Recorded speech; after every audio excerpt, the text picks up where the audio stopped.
This is Monday, January 5th, 2026. I'm Tomlyn Nicholson. A congressional plan to remove 1.4 million illegal migrants from Medicaid rolls is gaining traction, proposing a task force to identify and deport those receiving benefits in a push to save taxpayer dollars and enforce immigration laws.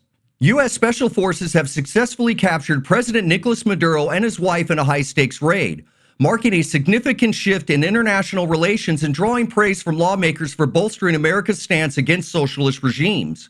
The operation, announced by President Trump, involved coordinated efforts with allies to extract the couple from hiding, aiming to hold them accountable for years of corruption and human rights abuses.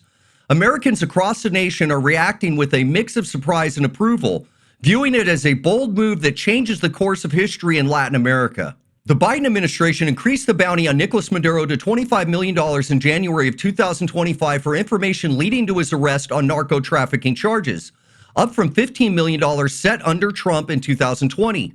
The move was part of ongoing U.S. efforts to hold the Venezuelan leader accountable, later doubled to $50 million by the current administration amid escalating tensions.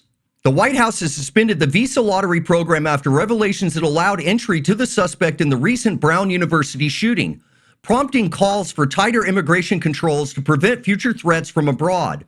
Officials cite security lapses in the system as a key factor, with immediate reviews underway to overhaul vetting processes. Democrats in Congress are voicing strong opposition to President Trump's military capture of Venezuelan President Nicolas Maduro, labeling it as an unauthorized overreach that bypassed congressional approval and risked plunging the U.S. into unnecessary conflict.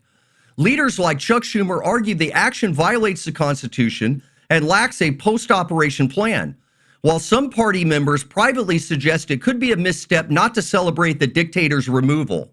19 states have launched a lawsuit against the Department of Health and Human Services, challenging federal mandates on funding sex change operations, arguing they violate states' rights and impose undue burdens on taxpayers. The legal action seeks to block what plaintiffs call experimental procedures pushed by progressive policies. Representative Alexandria Ocasio-Cortez has forcefully pushed back against the U.S. operations in Venezuela, condemning it as a flagrant abuse of power without congressional input and a violation of the country's right to self-determination. Her stance aligns with other Democrats like Governor Kathy Hochul, highlighting progressive concerns over potential escalation and long-term ramifications in Latin America. The first round of January Social Security payments is set to go out in just over a week, providing relief to millions amid ongoing economic pressures, with recipients urged to verify their details for smooth distribution. This comes as the program faces scrutiny over sustainability in the new year. Republican lawmakers are strategizing to secure male voters ahead of the 2026 midterms, focusing on issues like border security and economic growth to build a strong coalition against Democratic challengers. Efforts include targeting campaigns emphasizing traditional values and job creation. Economic experts forecast a robust year ahead for Americans, with lower inflation and energy independence driving growth.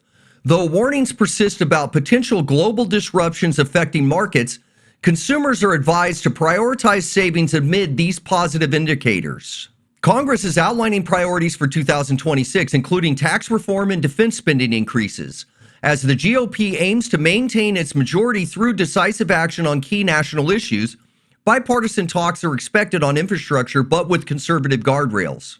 President Trump defends the Venezuelan raid as a necessary strike against drug cartels, with Maduro in New York facing charges after his dramatic capture from a fortified compound.